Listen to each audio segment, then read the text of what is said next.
Okay.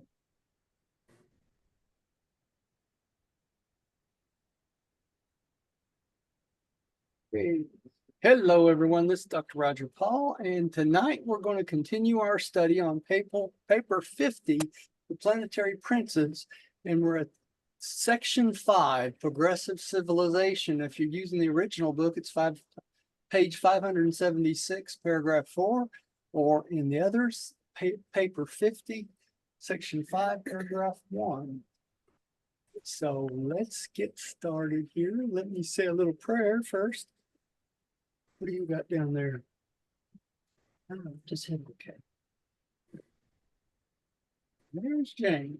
Father, thank you for bringing us together tonight. Thank you for this wonderful revelation and opportunity to learn it and share it with others. We thank you for your presence with us at each and every day, that we might add this information to our souls so that we'll have it when we wake up on the mansion worlds. We thank you for the information that you've given us. We thank you for your son, Michael, who teaches us so much each and every day. If we just read his word, it's just amazing how much he's taught us. We thank you. We give you the praise in your son, Michael, Jesus of Nazareth. Amen. Amen. Okay, let's see who's up first. You are, dear.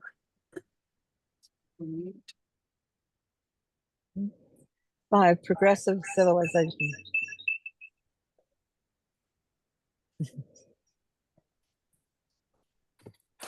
What happened then? I've got for leave, I've got down here an X.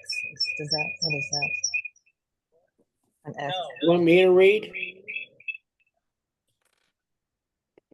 Diane, did you want me to read while you're pulling with that? It's okay as me. Roger? It's reverberating. Yeah. You want me to go ahead then? What is that mean?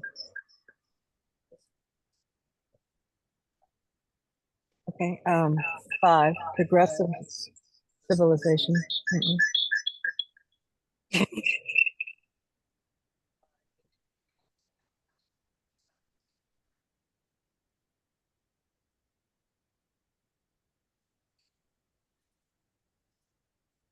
And down here I've got the X, the red X. Okay, right. So when I talk, it's what it does that. Oh, okay. All right.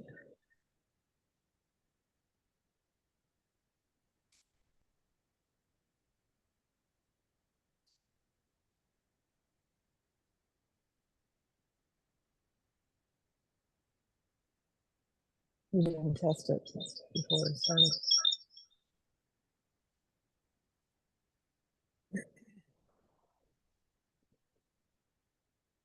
Okay. 5, progressive civilization. Not yet. Okay.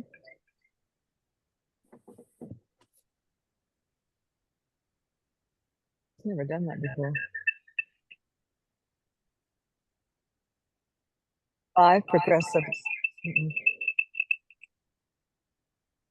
think it's my computer, honey?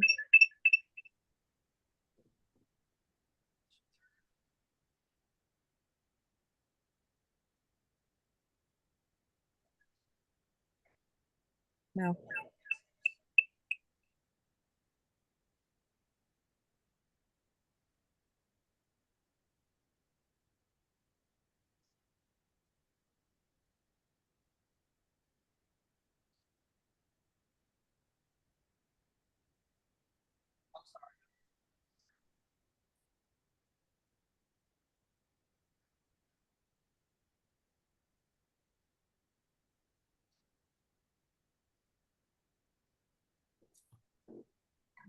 Five.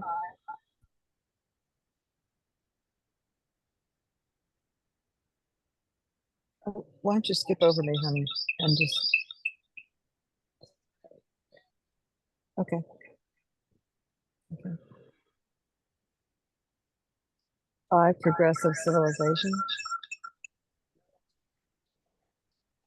Is it doing it to yours, honey? Just mine.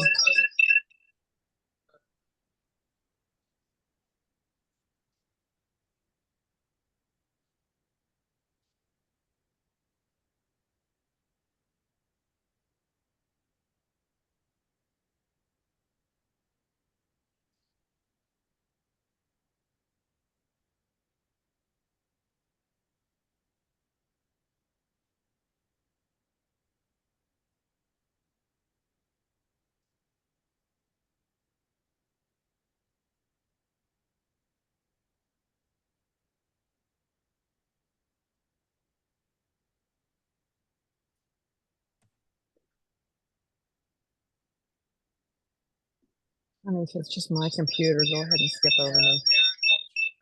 Yeah.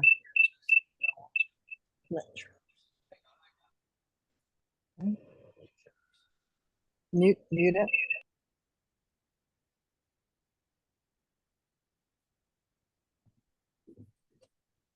Gotta unmute yours. Yeah. Now we will be able to hear her. Okay, that's fine. You just won't be able to see her. No, we can see her. You can see her? Yeah, Mhm.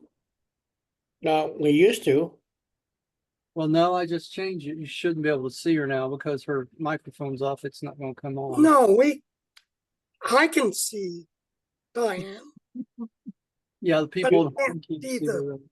I have the- locked the share. There we go. Look, We can see Diane, but we cannot see the text. Now we can see the text and we can see Diane. and if she reads, we'll be able to hear her Okay. through Well- your computer. You want me to? Yeah, no, Yeah, we hear, wasn't a problem. we hear I her think you just, got it, Roger.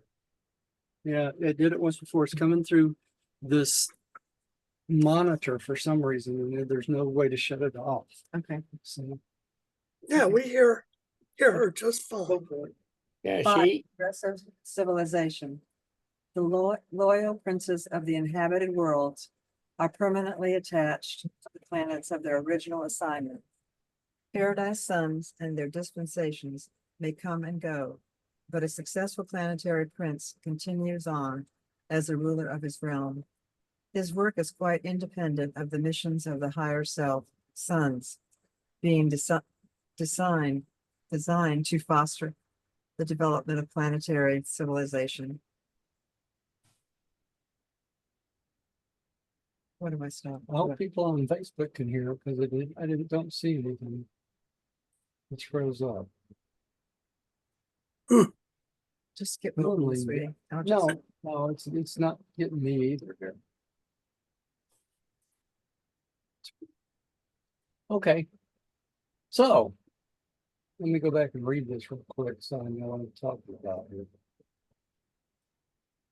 All right, what they're telling us is the loyal planetary princes on a normal planet are permanently attached to the planet. So when they assign a planetary prince to a planet, that planetary prince stays with the planet at least all the way up until the planet reaches light and life. And as the time goes on through this period of time while they're reaching light and life, every planetary age, which we're going to talk about in these slides tonight, every planetary age, the planetary prince is still there from age to age to age. So he's there all the way through the Adam and Eve age. He's there through all the bestowal son, any bestowal sons, a magisterial son or a Trinity teacher son.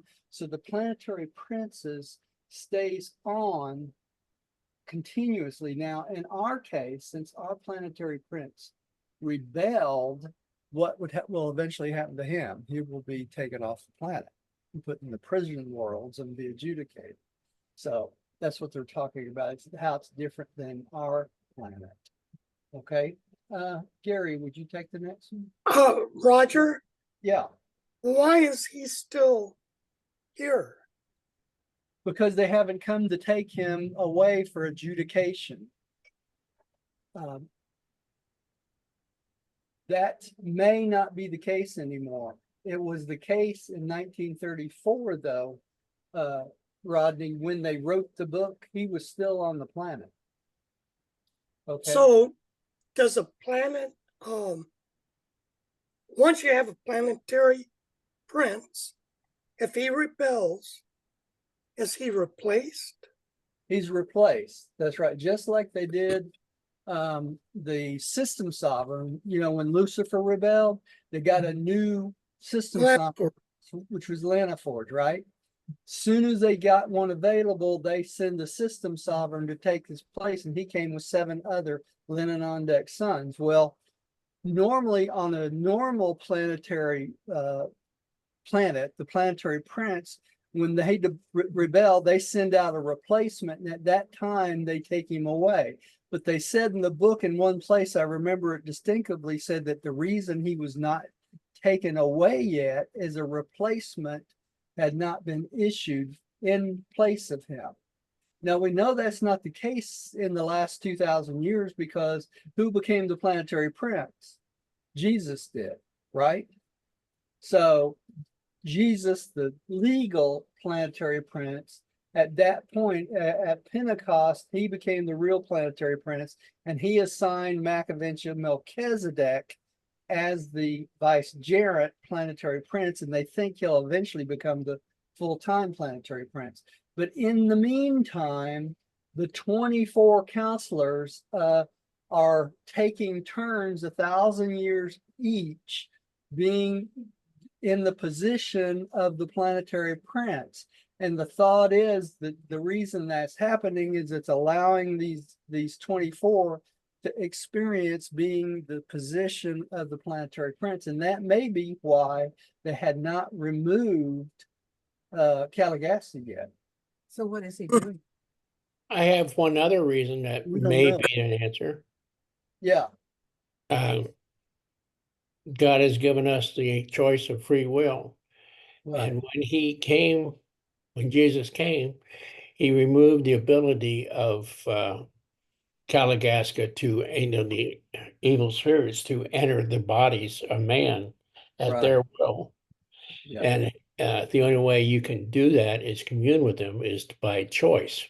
right. And by them being available, he's still given us our freedom to choose. That's true. And that's the same way with the Satanist, right, Gary? Because you can follow Satan, even though Satan's been imprisoned since, we know that Satan was imprisoned back during Jesus's time. Remember Jesus saying, I saw Satan fall like a star from the heavens? Remember that? Well, Satan was taken away at that point. Now, why they didn't take Caligastia away at the same time is beyond me, because we had 12 Melchizedeks as receivers of the planet, running the planet, remember? When Jesus came. So we've always had someone as the head, acting as a planetary prince. So they could have taken Caligastia away at any time. But we know from what's stated in the book, they left him all the way up to through 1934 for some reason. So Yet they took the rebellious midwayers. yeah, they didn't. And I like the that. midwayers were all taken away, every single one of them that were rebellious. Yeah, it was 70 of them, I think, or something like that. Huh? Wasn't there 70 of them, or? No, there was 40,000 primary and several thousand secondary. Yeah. No, I like, anyway, I'll go on record. I like the secondary midwayers. I think they're probably fun, mischievous individuals. well, they were back then for sure. I don't know. They're probably pretty serious now because of the seriousness of what's going on in the planet, right? Because of our rebellion and everything that's happened, the planet's been teetering on whether it's going to step into a spiritual age or whether it's going to get worse, really. And right now, because of the technology age that's hit us, we're fighting off evil on the internet right now. That's the way I look at it. And that is slowing us down in the spiritual progress. Now, the good thing about the internet is it gives us an opportunity to spread the word of God and spread the Urantia book, because the way you can do it over the internet, it's not possible to do it person to person like it was during Jesus's time, right? Unless you actually physically go there. And if I lived in the age where before computers, I would have to be going around the churches and places like that to spread the Urantia book, right? But the way, Lots of luck there. yeah, well, that's the way it would have to be done. Yeah, and we have no choice. But because of the technology we have the choice to spread it in this way. And what's really nice is it gives people opportunity to associate reading the book in a dozen different ways. We have at least a dozen ways to read the book or listen to the book just on our two websites, right? So it gives them a lot of opportunity to understand and absorb it at their leisure in the way they feel is best for them. And that's why we've done it that way, you know? If I can finish the reading of the Urantia book, the thing I've been working on this year, if I can finish that by the end of the year, you can sit and watch it and read it, never have to turn a page or anything. You know, you just sit and read it just like you do YouTube videos. So that's why we're doing that, right? Plus, on top of that, we have all these different videos of our classes trying to teach people how to break it down. We have two choices in our videos. Do y'all realize that? We have the first time I went through the book, which is the entire paper all the way through. Some of them are an hour and a half, some of them are 2 hours, but we went all the way through the paper, which is a light explanation. But what was it, 2 or 3 years ago, I started to do the extensive study. And some of our papers, we've had up to 8 and 10 classes on a specific paper. So when you break it down, 8 or 10 hours, people have the opportunity to learn it thoroughly as they go through it if they choose to do it that way, right? So there's 3 ways they can learn the book right there, right? So, all right. And that was the goal of doing all this. Now, if I can stay alive until the end, I get done with it, we'll be doing good, right? Are you telling, did I mistakenly, or am I, correct me? Did you have the rest of the book done from the beginning to the Jesus Papers is the last of your readings? I've got the entire book out in videos teaching it. The first time I did it. Read And the entire book. in the entire book. Yeah. The first time we went through an entire paper a night. And most of them are about 2 hours. So you can go out on our website, and all the ones with the pictures are the first time we did it. And you can click on any of those pictures and you can watch the whole thing, the whole 2 hours, right? Now, all the rest of them, the Vimeos and the YouTubes, are all the extended versions in which I've broken down paragraph by paragraph. And on that, doing it that way, we're up to paper. What is it? Paper 50, starting from the beginning of the book. This is paper 50, right? And we have done all the adjuster papers that way, right? All the information on the adjusters. That's how much we've breaking it down, paragraph by paragraph. Now, the life of Christ, we have not done that, breaking it down paragraph by paragraph, because the life of Christ, that's the reason I did the videos on the life of Christ. I'm working on those first, the reading of the Urantia book, because it's really like reading a novel. You can sit and listen to it. You don't need me to explain it. You can understand it yourself. Okay. So the only papers I'm doing extensively studying like this are the ones that are difficult and hard to understand. And by doing this, what I'm hoping to do is explain it to the point to make it simple enough that anybody and everybody could understand the book all the way through. So any way you look at it, we have the entire book out there on video. We got 819 videos in both Vimeo and YouTube now. So that's a lot of videos. We spend a lot of time. You can spend 10 years of your life just listening to one video a day, right? So, okay, let's keep going. Gary, will you take this one, please? Okay, the progress, Progress. one more time, thank you. The progress of civilization is hardly alike on any 2 planets. The details of the unfoldment of mortal evolution are very different on numerous dissimilar worlds. Notwithstanding these many diversifications of planetary development along physical, intellectual, and social lines, All evolutionary spheres progress in certain well-defined directions. Okay, so what they're telling us here that every world is different than other worlds, right? I mean, any way you look at it. Hang on, y'all. I know, I just realized something. Give me a second.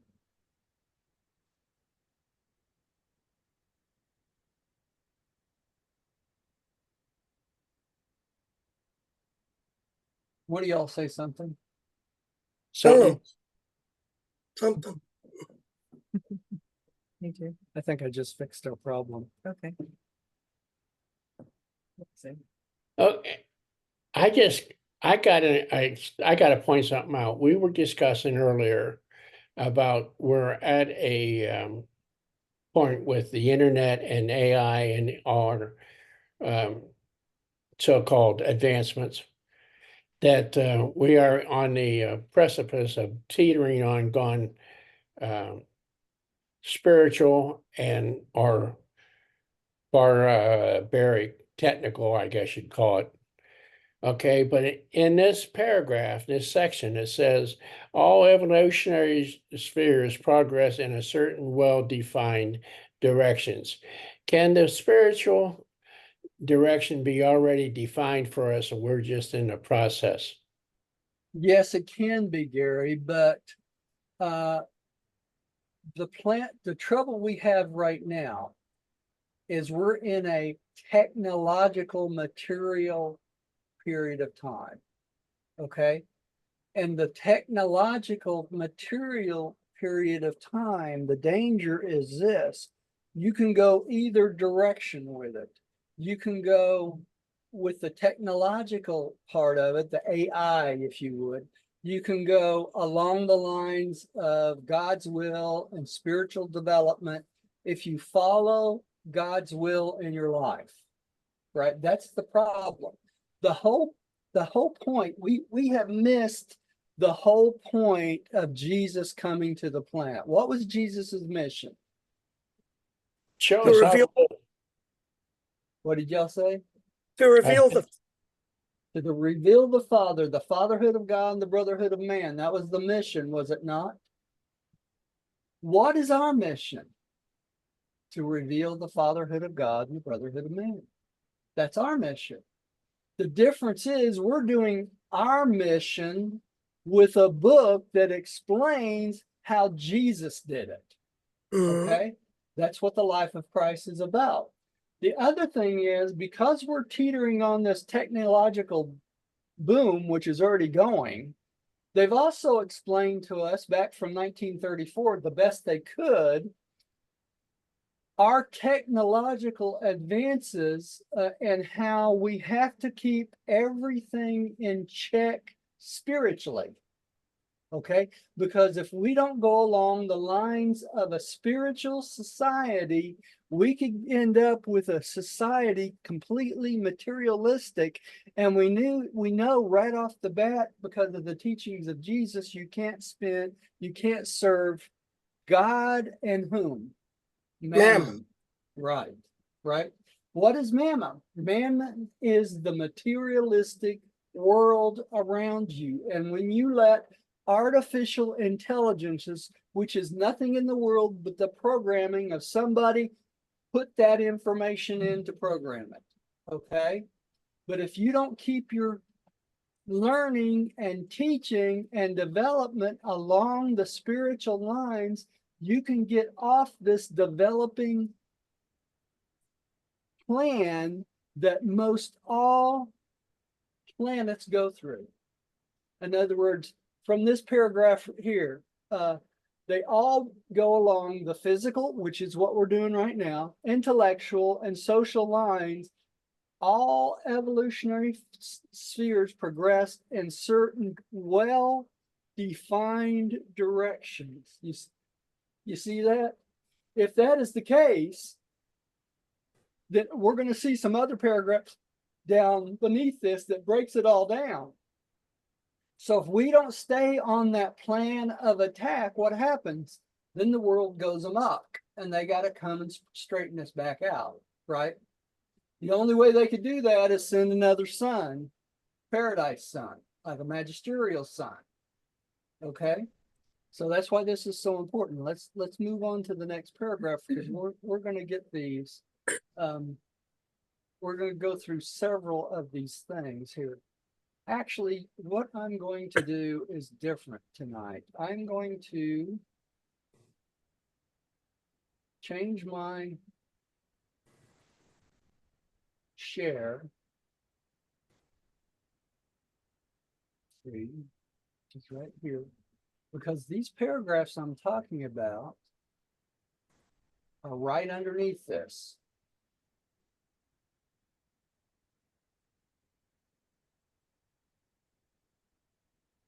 You should see a new share pop in there. Y'all see Yeah. that? Yes, Yes, Can everybody read it okay? yes, Okay, down here in 5.3. right. Okay. So let's go on and read this one. Rodney, would you read that paragraph? Yes. Under the benign rule of a planetary prince, augmented by the material suns and punctuated by the Oh, that's not periodic missions of the paradise suns, the mortal races on an average world of time and space will successfully pass through the following 7 developmental epochs. Okay, these are the things I was just talking about. The 7 epochs of development for all planets. And this is what they were talking about. All the planets normally go through these normal epochs through time. Okay. And that's what I was just talking about. If you get too far off track, then you miss the epoch of your time. And so it's going to miss what would you say, misarrange the plan of God, basically. Okay. And that's how Adam and Eve got in such trouble, right? Misarranging the plan of God. So let's go through these epochs of time and see what it says here. All right, I'll take the first one because we don't have enough people. Jane, would you like to read for us or no? Sure. Okay, would you take the first one there? Yes. Number 1, the nutrition epoch. The pre-human creatures and the dawn races of primitive man are chiefly concerned with food problems. These evolving beings spend their waking hours either in seeking food or in fighting, offensively or defensively. The food quest is paramount in the minds of these early ancestors of subsequent civilization. Okay, so the nutrition epoch has already happened. That was what was going on during the time of Caligaston when he first got to the planet, right? So we got through that epoch, okay? Closely after that would have been the security age. And let me read this one. The security age, just as soon as the primitive hunter could spare any time from the search for food, he turns this leisure to augmenting his security. More and more attention is divided to the techniques of war. Homes are fortified and the clans are solidified by mutual fear and by the inoculation of hate for the foreign groups. Self-preservation is a pursuit which always follows self-maintenance. And the warring period of time we're still at the end of, right? Because we still have wars going on like crazy, right? So we're still just coming out of the security age, but we're stepping into the next age very, very quickly. And we're doing this because number one, in the early 1900s, what did we have? We had the Industrial Revolution, right? Right after that, we have the technology revolution. Okay. And this is where I'm talking about if we're not careful, we can step away from the next epoch is for knowledge and wisdom. What's the 6th and 7th adjutants? Worship and wisdom, right? So let's see what the next one is. Diane, could you take the next one? Turn yours back on. Let's see if I got this Okay. fixed or not. 3. The material comfort era. After food problems have been partially solved and some degree of security has been attained, the additional leisure is utilized to promote personal comfort. Luxury vies with necessity in occupying the center of the stage of human activities. Such an age is all too often characterized by tyranny, intolerance, gluttony, and drunkenness. The weaker elements of the races incline towards excesses and brutality. Gradually, these pleasure-seeking weaklings are subjugated by the more strong and truth-loving elements of the advancing civilization. Okay, that's exactly what's happening on with Yeah. us, is it not? Right, it is. Yeah. You know, we've got two factions going on. You can see it on the internet all day, every day. You got those who are wanting pleasure and gluttony and drunkenness. Intolerance is rampant. You can see that on the TV all day long, right? Tyranny, one group wants to tyrannize the other, and the other group wants to tyrannize the same group opposite, right? Constantly. That's going on right now. Now, the whole problem with this is out of control on the internet, and you're fixing to add the AI complex into this. Okay, so you go from human beings getting into this intolerance, the gluttony, the tyranny, and the brutality and all this, and you replace it with a automaton or an automatic entity, which is not real, okay, doing the same things at speeds faster than the human brain can keep up with. Mhm. You see what I'm saying here? So this can go two ways. It can go a spiritual direction and be a great improvement on humanity, right? Or it can go the opposite way, where the AI itself becomes the tyrant. You see the difference? And it controls everything. All right, so this is a big problem. We're going to have to work through these things, and that's what you have regulation for. That's what Elon Musk keeps talking about. All this stuff needs to be regulated, but nobody's listening to him, right? And he's right; it should be regulated. All right. Now the next one, number four. Can I point out that last sentence in that Sure, paragraph? go right ahead. Go right Gradually, ahead. these pleasure-seeking weaklings are subjugated to the more strong and truth-loving elements of the advancing civilization. So Hopefully, even though there may be a dark tunnel, there is light. there is light at the other end. That's right. And the whole point of that is, Gary, is it's our responsibility as citizens to subjugate them to the elements of advancing civilization and truth, right? Why do you think of it this way?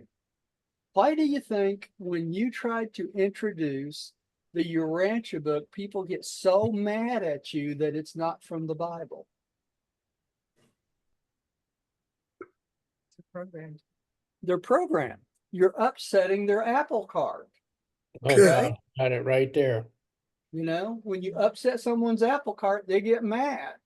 And that's exactly the problem. When people see this online and everything, it's just a matter of time before people start calling me some kind of nutcase, right? Because I've been teaching this stuff so long. They said, what is wrong with this guy? Where does he get this stuff from? You know? And because it's truth. When people hear truth and it doesn't fit within their box, what do? They get mad, right? They get upset. And that's exactly. I'll give you a good example. A couple of weeks ago, I sent a video out to a liberal group I involved with over the text in a text message, and I'm trying to find out why liberals and conservatives can't have a rational conversation, like we did 40 years ago. I was absolutely appalled at the reactions I got. We're talking supposedly God-loving people coming Yeah. across as if it was in person, it could have been a fist fight. Yeah, and that's what I'm talking about. You make them mad because you upset their apple cart. All right, Yeah. let's go on to the next. Gary, would you take the next one, the quest for knowledge and wisdom? The quest for knowledge and wisdom, food, security, pleasure, and leisure provide the foundation for the development of cultural and the spread of knowledge. The effort to execute knowledge results in wisdom, and when a culture has learned how to profit and improve by experience, civilization has really arrived. Food, security, and material comfort still don't dominate society, but many forward-looking individuals are hungering for knowledge and thirsting for wisdom. Every child is provided an opportunity to learn by doing. Education is the watchword of this ages.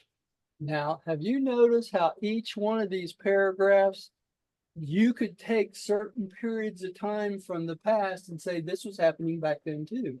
Could you not? Yes. Right? This has happened during this period of time. This has happened during this period of time, et cetera, et cetera. Okay, so they all kind of overlap. All right, Rodney, would you take the next one? Yes, 5. The epic of philosophy and brotherhood.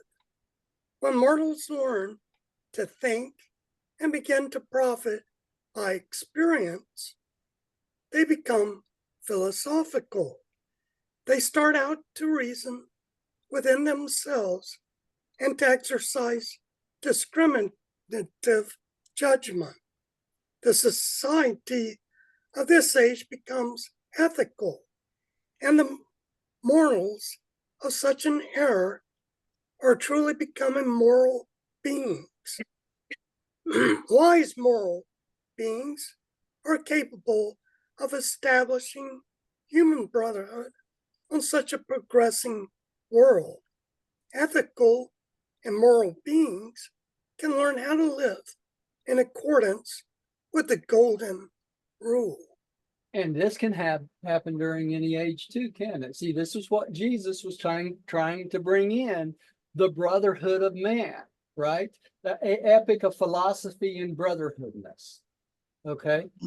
Now, keep in mind that during this period of time, this can happen during any period that there is a technological age, before a technological age. You know, when we think about these planets that are getting closer and closer to light and life, I guarantee you they've gone through this AI technological period of time and they've survived it, right?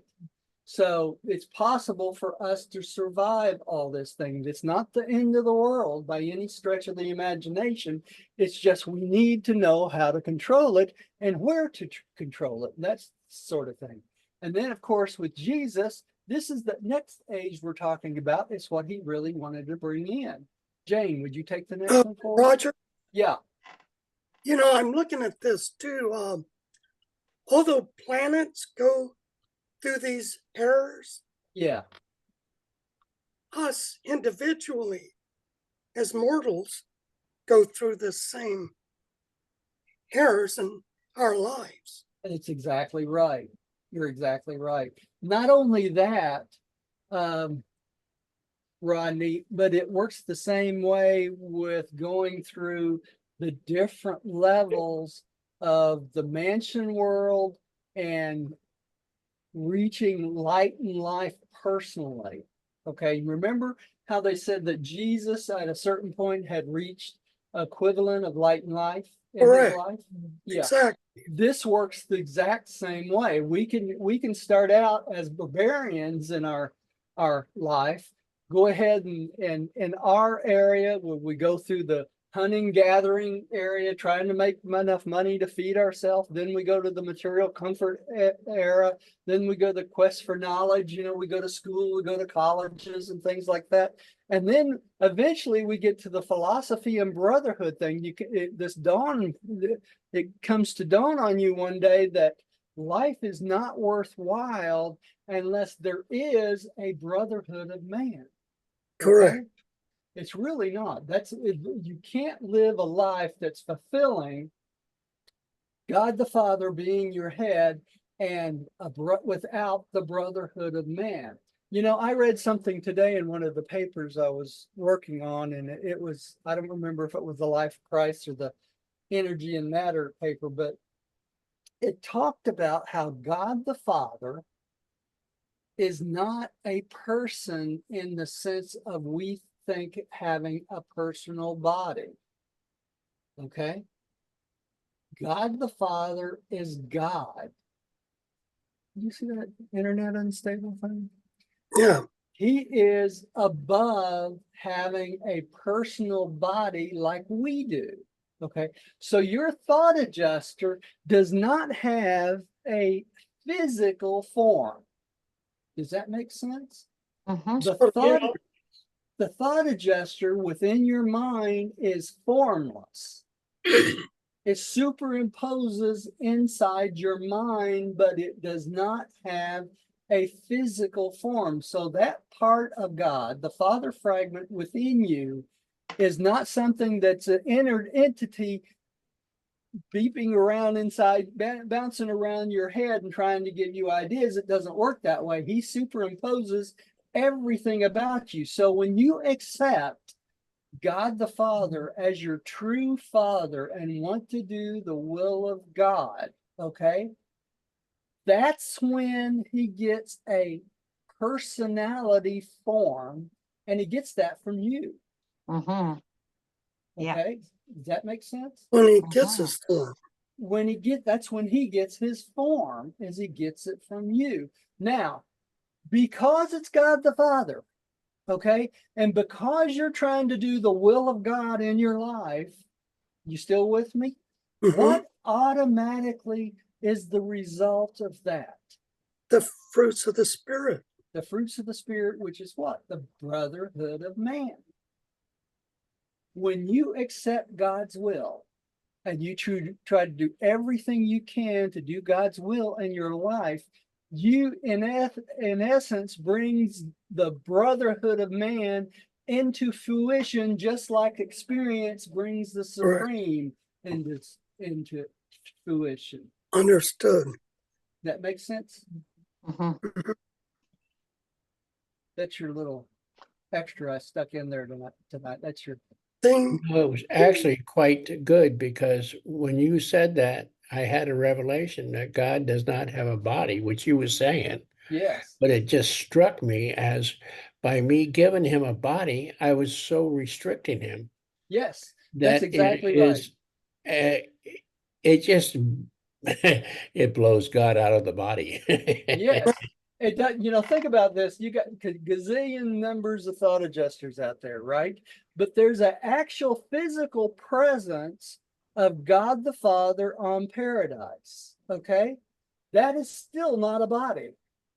Okay. So when you stand before God on paradise, you won't be standing in front of a body. You will be standing in front of a presence. Right? Present. Correct. Right? Okay. And what's interesting is what comes from God goes back to God, doesn't it? Mhm. So when you stand before God the Father on paradise, God's fragment, which is inside of you or part of you, then at that point comes home, Exactly. right? So it's a homecoming of God to himself, bringing his son, which you are, or daughter, with him. With him. Right. That's Think of it that way. Mm. Was that worth waiting tonight for? Yes. yeah. Thank Yeah. Yeah. Okay. Let's go on to the next one, the Epic of Philosophy, and I think Jane was up next. I think we did that one, Roger. Oh, I is that think the we're one we at just? 6. I'm I read sorry. that. Yeah, I'm sorry. 6, the age of spiritual striving. When evolving mortals have passed through the physical, intellectual, and social stages of development, sooner or later they attain those levels of personal insight which impel them to seek for spiritual satisfactions and cosmic understandings. Religion is completing the ascent from the emotional domains of fear and superstition to the high levels of cosmic wisdom and personal spiritual experience. Education aspires to the attainment of meanings, and culture grasps at the cosmic relationships and true values. Such evolving mortals are genuinely cultured, truly educated, and exquisitely God knowing. I hope we're all that way, aren't Really? we? Don't you? Yes. You know, Wow. what a wonderful thing, right? So this is where But that means we cannot be partial, Roger. we can't be partial. No, We it's not. cannot. Yeah. We cannot. It's not part of it, is it? Yes. Right? And it's hard to let go of these things that have become so habitual in our lives because we were taught wrong to start out with. Right? Mhm. You know, then you start to think these things that we are taught were right. In reality, they were never right to start out with. But it comes to the spiritual age of striving that we start to develop this point where we start letting these things drop away from our personality. Makes sense? Mhm. So it's like a dropping of things away from your own personality, your body, if you want to say, and your emotional education literally dominates the fear and superstition that was part of your life, right? This is part of the, you know, in the paper 130 when Jesus was coming back from Rome, and he's talking about the different concepts of God the Father and how we started out fearing God, but over a period of time we need to learn to get away from the fear of God and accept the love of God in place of it, right? It's like a 6-thing step to do that. All right, let's go to the next one. The era of light and life. This is the flowering of the successive ages of physical security, intellectual expansion, social culture, and spiritual achievement. These human accomplishments are now blended, associated, and coordinated in cosmic unity and unselfish service. Within the limits of the finite nature, the material endowments, there are no bounds set upon the possibilities of evolutionary attainment by the advancing generation who successively live upon these supernal and settled worlds of time and space. So if you would, the era of light and life is like heaven on earth, is it not? It sounds Yeah, it's all those concepts of a wonderful world here on the planet himself. And all planets, see, it's hard for us to remember, but all planets will eventually get to that point. It might take eons, but we'll get there. All right, dear, would you take that last little paragraph for me?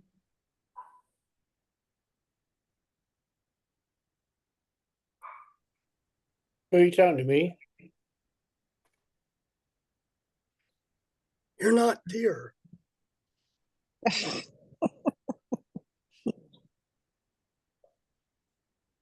Is that what he said? Okay. Well, You're cute, but you're not that cute. Okay. After serving their spheres through successive dispensations of world history and the progressing epochs of planetary progress, the planetary princes are elevated to the position of planetary sovereigns upon the inauguration of the era of light and life. You're muted. So the sovereigns of the princes of the planet becomes planetary sovereigns at the inauguration of this period of not light and life.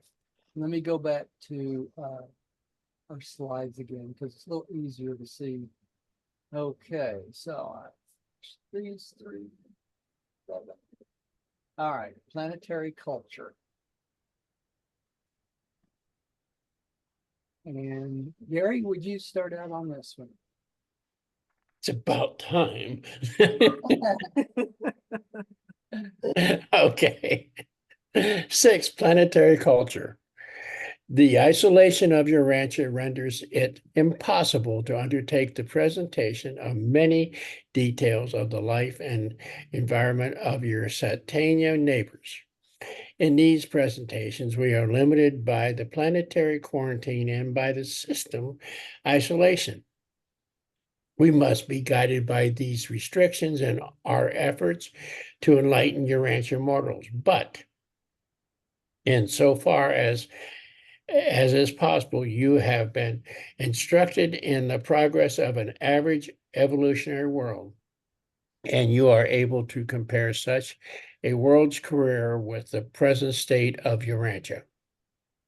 Okay, so because we're in quarantine, we're off kilter all the way around, aren't we? Right? Yeah. We're messed up.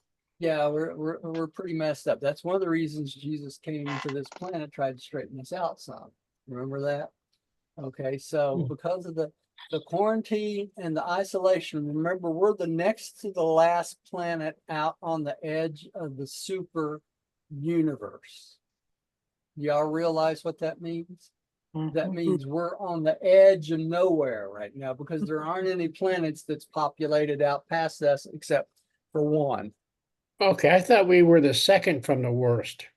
We are the second from the worst. That's what I just said. We're the next to the last. Oh, I thought we was talking not Yeah, geographically, we're way out there. We're way out on out there. And I thought you were saying we're second from the last of beyond unexplored or Right. this is There's only one planet out that's populated out farther than us. that is less progressive. That's less progressive. Yes. That is they are more messed up than us. Yes. Probably. So we can say ha to them. Not necessarily, Gary, because they may still have their planetary, they may not have went into rebellion. Sure. They may not be one of the 37 planets that went into rebellion. Well, Right. you got a point there. But we don't know that. So that's why Jesus chose this planet over that planet. Yes. But think of it this way, because of our position in space, we are considered out on the edge of nowhere. So we are the farthest removed from God the Father physically, right? And Mm-hmm. yet we have the Father fragment within us to make us part of the cosmos anyway. So pretty good system, any way you look at it. All right, let's do one more paragraph before we quit here. Rodney, would you take this one? Yes. The development of civilization on Urantia has not differed so greatly from that of other worlds, which have sustained the misfortune of spiritual isolation. But when compared with the loyal worlds of the universe, your planet seems most confused and greatly retarded in all things of intellectual progress and spiritual attainment. It is not encouraging. So we're a little bit backwards, aren't we? Yeah. Definitely. Let's stop at this one today, tonight. And we'll take it up from there next time. Okay. Well, I hope y'all enjoyed that. It was we got a little bit more done than not quite as much as I'd like to, but we did pretty good, I'd say. So Thank you, Roger. Thank you're you. welcome. Mhm. You're welcome. Let's say a little prayer and quit for tonight. Father, thank you for bringing us together. Thank you for you open our hearts and minds. Thank you for that light bulb coming on for us, that we had a epiphany a little bit more about you. We always appreciate becoming closer in relationship to you, Father, and Michael, your son. We thank you. We give you the praise in your son, Michael, Jesus of Nazareth. Amen. Amen. Amen. Amen. And everyone at home, thank you for coming. Please come see us again. Let me stop the Facebook first.